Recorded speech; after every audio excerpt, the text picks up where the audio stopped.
At 4:17 local time in the Northern Gulf, the sea is calm in that unnerving way only a flat sea can be. Smooth, reflective, almost misleading. Inside the carrier strike group, everything feels routine. Sensors are active, watch teams are steady, and nothing suggests that this moment will turn into anything more. Then the radar picture changes. Inside the Combat Information Center, a single contact appears at the far edge of the display. Clean return, high speed, unscheduled. The watch officer leans in, not alarmed yet, but fully attentive. One contact by itself means very little. 7 seconds later, a second return appears. Different bearing, different profile. That gets everyone's attention. The system does not announce danger or add drama. It simply does what it was built to do: compare, correlate, and question. The two tracks do not fit civilian traffic. They do not match weather. They do not even match each other. At 4:17 and 20 seconds, a third contact appears, then a fourth. The room tightens, not with panic, but with recognition. This is how a real event begins, not with noise, but with pattern. On the main display, the first thermal plume flashes along the coastline to the north, bright, sharp, and moving too fast to be mistaken for anything else. The system tags it before anyone can say a word. Launch detected. Another plume follows within seconds, then another. Different points of origin, staggered timing, no attempt to hide it. Now the display begins filling rapidly. Tracks stack, vectors spread outward, then bend inward. The software stops treating them as isolated anomalies and starts reading them as coordinated intent. Fixed launch positions are joined by mobile emitters. Sea-based signatures appear briefly, disappear, and then return closer than before. This is no longer a question. 4:18. The watch officer speaks, voice clipped and level. Multiple launches detected. No one asks how many yet. The system is still resolving. Across the CIC, consoles shift automatically. Passive sensing gives way to active confirmation. Data links open to full bandwidth. The escorts within the strike group tighten formation. Not in a dramatic way, not visibly to the eye, but just enough to redraw the overlapping zones of coverage. On the bridge, the captain watches the same feed. He says nothing at first. He waits for confirmation. Then the order comes. Condition 3. Set and man all key stations. The words move through the ship with mechanical precision. Steel doors seal. Red lighting comes alive in critical compartments. Sailors put on helmets and gloves. No one rushes because rushing creates errors. Below deck, missile cells hum as power rises. Safeties remain in place. Nothing is active yet. At 4:18 and 40 seconds, the count stabilizes. 44 inbound tracks, not all alike, not all fast. Some climb high, trading altitude for speed. Others stay at mid-level, shaping the timing of arrival. Several drop low, so low they fade in and out of sea clutter. This is saturation, not a probe, not a signal. A deliberate attempt to overload the system. Time to impact begins dropping in steady steps. 9 minutes. Electronic warfare teams bring receivers fully online. They listen first. They always listen first. Every waveform, every guidance signal, every pulse is captured, stored, and time-stamped. Nothing is sent out yet. Across the formation, escorts make tiny adjustments. Fractions of knots, fractional heading changes. Too small for the naked eye, decisive for geometry. Firing arcs are deconflicted. Overlap increases where the calculations predict the greatest pressure. The carrier remains centered. No evasive turn, no change in speed.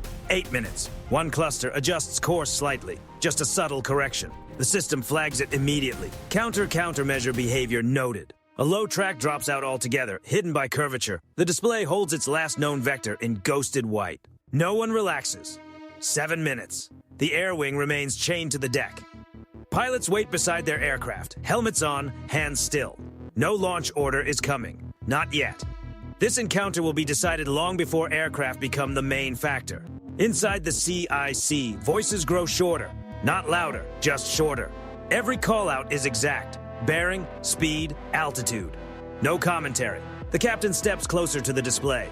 44 hostile tracks continue closing. One officer says quietly, "This is beyond routine defense." The captain nods once. Confirmed. 6 minutes. The threat rings tighten again. Some tracks accelerate. Others slow down on purpose, desynchronizing their arrival. The system compensates, recalculating intercept windows in real time. No defensive action has been taken yet, but the strike group is no longer preparing. It is committed. 5 minutes to impact. The first tracks cross the engagement threshold. Defensive release is seconds away, and the inbound wave is still building. The tactical picture compresses as distance disappears. What began as scattered vectors now collapses into defined corridors of threat. Each one is aimed not at where a ship is, but at where it will be seconds later. This is no longer tracking. This is prediction. Inside the Combat Information Center, the system shifts again. Update rates climb, filters tighten. The display refreshes so quickly the human eye can barely keep up. Operators stop scanning the whole picture and lock into their assigned sectors, trusting the network to handle everything outside their slice. The first wave separates cleanly. High-altitude tracks push ahead, fast, obvious, designed to pull attention early. Mid-level profiles follow in disciplined spacing, intended to arrive just behind the first defensive actions. Below them, the sea-skimming tracks vanish again, dropping into clutter where radar confidence fades and uncertainty takes over. 4 primary attack axes are now confirmed: northwest, west, southwest, and south. A true saturation envelope. 4 minutes and 30 seconds. One interceptor assignment flickers, then resets. A track briefly miscorrelates, splitting into 2 returns before collapsing back into 1. The system flags it instantly. No one speaks. These are not mistakes. They are friction. A low track disappears again. Still no intercept confirmation. Still no visible result. The ghost vector keeps moving forward. The watch officer marks it amber. Unconfirmed, possible masking. No reassurance follows. Across the formation, escorts make further micro-adjustments. One destroyer adds half a knot. Another eases slightly left. Invisible changes on the open sea, but on the tactical plot they close a gap that cannot be allowed to exist. The carrier remains steady. 4 minutes. Electronic warfare teams begin selective emissions. Not wide-area jamming, but brief, precise interference. Just enough to complicate guidance without exposing the full defensive signature. Receivers continue logging every response. Some incoming systems react. One mid-level track wobbles, then corrects. Another remains perfectly steady. The system records both. Not every incoming round behaves the same way. 3 minutes and 30 seconds. The first interceptors are now fully ready. Launch circuits are live. Engagement chains are built, rebuilt, and refined in real time. Every inbound track has at least 1 planned intercept. Some have 2. A few in the densest corridors have only 1. That margin is thin. A high-altitude track suddenly accelerates, pushing beyond expectations. The intercept solution tightens. Timing shrinks. 3 minutes. The first interceptor launches. Then another. The display flashes as trajectories cross. One inbound track disappears immediately. Confirmed neutralization. A second intercept follows seconds later. Another clean removal. The system does not pause. It simply moves on. Below them, the mid-level wave continues forward, spacing collapsing exactly as intended. 2 interceptors launch in rapid sequence. One reaches its target, the other passes through debris without a confirmed result. The track remains. Miss, the operator says flatly. No one reacts emotionally. The system already has the backup assigned. Geometry shifts. Time compresses. 2 minutes and 15 seconds. The sea-skimming tracks reappear, now much closer and moving faster than before. Their signatures are weak. Their altitude is minimal. One slips through the outer intercept window completely. Inside the CIC, posture changes again. Voices grow even shorter. Call-outs overlap, but never collide. The captain watches the display without comment. 2 minutes. The second interceptor reaches the previously missed mid-level track. Confirmed neutralization, the system absorbs the earlier miss and keeps moving, but the low flyer remains. It is inside the inner ring now. 90 seconds. Fire control systems narrow their focus. The next defensive layer comes alive. Sensors tighten their field of view. Reaction time drops to fractions of a second. There is no room left for correction. The sea skimmer shifts course slightly, just enough to force a new calculation. The recalculation completes. 60 seconds. Another cluster compresses unexpectedly from the southwest. Their timing is tighter than predicted. They are trying to arrive together. The system answers by redistributing the load. 2 ships take the primary engagement. A third supports them silently. Intercept windows overlapping. Interceptors surge outward. One successful stop, then another. But one incoming track survives. It drops even lower. 40 seconds. The carrier does not turn. 30 seconds. The final defensive layer is now fully engaged, waiting on the edge of action. No one gives a new order. None is needed. The incoming track crosses the final threshold. The system responds instantly. The result is not yet visible, and the pressure does not ease because more tracks are still on the way. The tactical display narrows to what matters most. One low-altitude track remains, riding the surface so tightly it barely appears as a shape at all. More absence than presence. It is inside the inner ring now, where margins are measured in heartbeats. The system assigns it automatically. No announcement, no hesitation. Close-range sensors tighten further. Fire control solutions stabilize. The final layer waits, calibrated for speed rather than distance. The sea skimmer makes one last correction. Small, deliberate, a fraction lower still, forcing the math to chase it. The recalculation finishes in time. The intercept comes late, too late to feel comfortable.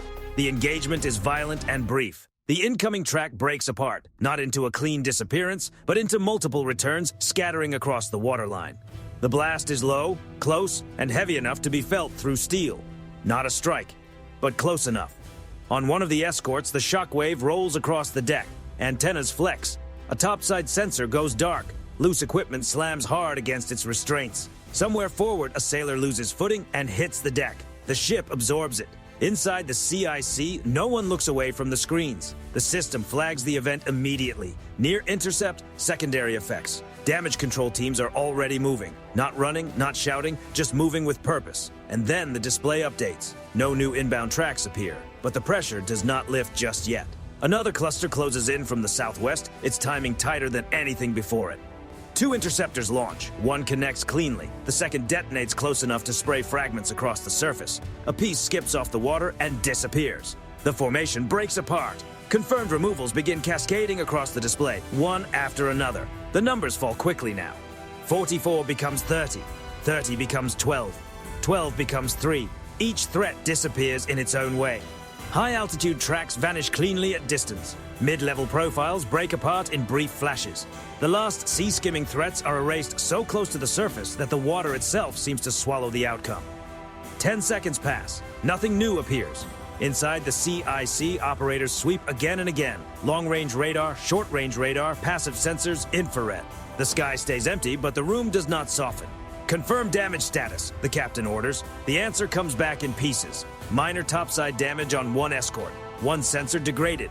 2 personnel with minor injuries. No fires, no flooding. The language matters. Minor. Degraded. Injuries, not fatalities. Every distinction is exact. The clock reads 4:26 local time. 9 minutes since the first intercept. Across the formation, the defensive wall stays up. Systems remain live. Weapons stay ready. Every ship holds posture as if a second wave could still emerge. None does. The carrier keeps moving forward, wake unchanged, speed steady. On the affected escort, damage control teams secure the area. A bent railing is cut away. A shattered sensor housing is covered. The injured sailors are moved below deck, conscious and already talking. The blast did not stop the ship. It did not even slow it. That is the measure. Inside the CIC, the tactical display finally begins to clear for real. Confirmed kill markers replace threat symbols. The system stops reallocating fire because there is nothing left to assign. All inbound tracks terminated, the watch officer reports. The captain nods once. He does not answer right away. He waits through one more sweep. Still nothing. The engagement ends not with a sound, but with an absence. The strike group remains intact. One ship carries a scar. 2 sailors carry bruises. The formation keeps moving. This was not perfect defense. It was sufficient defense. Outside, the sea looks untouched. No smoke, no wreckage. Just open water and the steady passage of steel across it. Inside the ships, the difference is fully understood. An attempt was made to break the system. It did not break. It flexed, absorbed, adapted, and held. The incoming missiles stopped. The strike group never did. And for the first time since 4:17, the countdown clocks go dark. The move out of engagement is deliberate, almost slow. Systems do not step back all at once. They ease down in layers, mirroring the way they came alive. Fire control shifts from automatic response to guarded readiness. Sensors widen again, looking beyond the immediate threat ring. Nothing is assumed, nothing is rushed. Inside the Combat Information Center, the sound changes. Not louder, not quieter, just different. Fewer alerts, fewer callouts, more space between words. Someone exhales. It is not a signal. No one acknowledges it, but everyone hears it. The captain stays at the display, eyes moving over the clearing picture. He does not speak immediately. He lets the room settle on its own. Accountability, he says at last. The replies come ship by ship. No drama, no ceremony. All stations manned. Damage contained. 2 injured, minor. No loss of combat capability. Each report lands cleanly. Each one matters. On the damaged escort, the blast area is fully secured. A twisted antenna mast is taped off. A damaged sensor housing is wrapped in gray canvas and already marked for replacement. Damage control teams move with practiced efficiency, not urgency. The ship remains fully mission capable. That is the priority. Below deck, the 2 injured sailors sit on metal benches, helmets off now. One slowly rolls his shoulder, testing it. The other presses an ice pack against a bruised forearm. They talk quietly. Not about the missile, not about the blast, but about how close it felt. Close enough. A corpsman checks vitals, gives a single nod, and logs the report. No speeches, no grand talk. just confirmation that both will likely return to watch soon. On the flight deck, pilots finally ease out of their launch posture. Helmets come off, gloves loosen. One aviator rests a hand on the intake of his aircraft a moment longer than necessary, feeling the vibration fade away. No one celebrates. For a second, someone almost smiles, then doesn't. Inside the CIC, one operator rubs his eyes and leans back for the first time in minutes. Another picks up a bottle, finds it empty, and sets it down without a word. The adrenaline has not left yet. It will not leave quickly. This is the part that rarely makes it into any official summary. Not fear, not relief. Something more controlled than either. The slow release after sustained pressure. The captain breaks the quiet again. Maintain heightened watch. No one needs that explained. Heightened watch is not panic. It is awareness without excess tension. Systems remain ready. Crews remain focused. The difference now is simple. The immediate threat has passed, but the responsibility has not. Across the formation, posture remains disciplined. Escorts hold station. Sensors stay active. No one slips back into routine too early because experience teaches one lesson again and again. The most dangerous assumption is that the hardest part is already over. Minutes pass. 5, 10. Nothing changes. The sea remains calm. Distant traffic continues on, unaware of how close disruption came. The carrier strike group moves through it all as if untouched. Inside the ships, the human cost is small but real. Bruises will fade. Equipment will be replaced. The memory of how close it came will last longer than either. The captain finally steps back from the display. He does not address the room. He does not need to. The message has already been delivered through posture, discipline, and continuity. This was not flawless defense. It was human defense. Imperfect, adaptive, resilient. The sailors understand that distinction better than anyone. They return to their stations. Watches rotate. Coffee quietly appears in places where there was none before. A hand taps a console twice before moving on. A private acknowledgement that the worst of the tension has passed. The engagement is over. Not because the system won by itself, but because the people inside it stayed steady long enough for it to work. That is what moves forward with the strike group as it continues deeper into the Gulf. The event does not truly end when the final track disappears. It changes form. Inside the formation, the after-action phase begins immediately, but almost silently. Systems that were pushed to the edge do not shut down. They recalibrate. Power levels normalize in stages. Sensors broaden their sweep, then narrow again, no longer searching for what just happened, but for whatever might come next. This is not recovery. It is repositioning. On the tactical plots, the formation subtly reshapes itself. Escorts widen and then tighten their spacing in new patterns. Overlapping coverage shifts forward. Weak angles are reduced. The geometry of defense is rewritten using what was just learned. No announcement marks the change, but everyone feels it. Intelligence, surveillance, and reconnaissance assets are pushed farther forward. Air patrols extend their range. Subsurface elements adjust depth and position, slipping into quieter water where they can listen longer and see farther. From the outside, none of this looks dramatic. Inside, every part of it is intentional.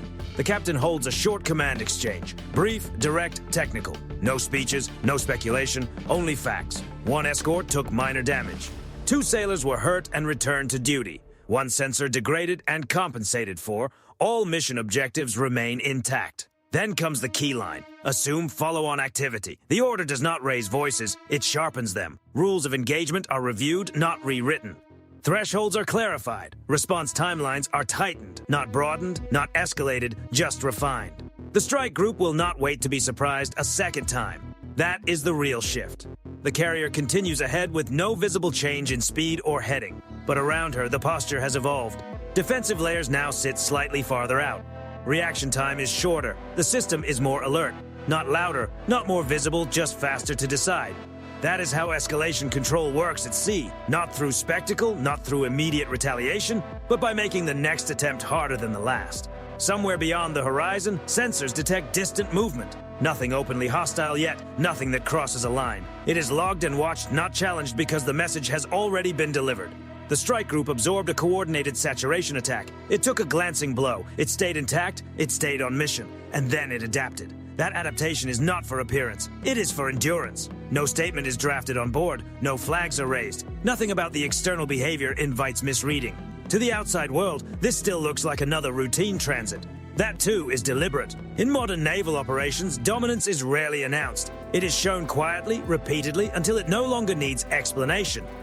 Inside the CIC, analysts begin assembling the engagement timeline. Missile profiles, guidance behavior, decoy performance, intercept timing, near-miss geometry, everything is preserved. That data will travel farther than any missile did. It will shape training. It will influence future deployments. It will alter how the next engagement unfolds. The sailors understand that, even if they never see the full analysis. They felt the pressure themselves. They know where the margins were thin. They know what held. That knowledge stays with them. As watches rotate, the strike group settles into a new rhythm. Not relaxed, not tense. Ready in a deeper, quieter way. The Gulf opens ahead. Shipping lanes cross. Traffic thickens. The carrier and her escorts move through it all without ceremony, indistinguishable from routine to anyone not watching closely. But beneath that routine, the posture is different now. Sharper, faster, less forgiving of mistakes. The attack did not force a retreat, it forced an evolution, and often that is the result that matters most. The missiles stopped coming. The strike group did not answer with spectacle. It answered with position, readiness, and control. And as it continues forward into the Gulf, the message is no longer about what was stopped. It is about what will not be allowed to happen next.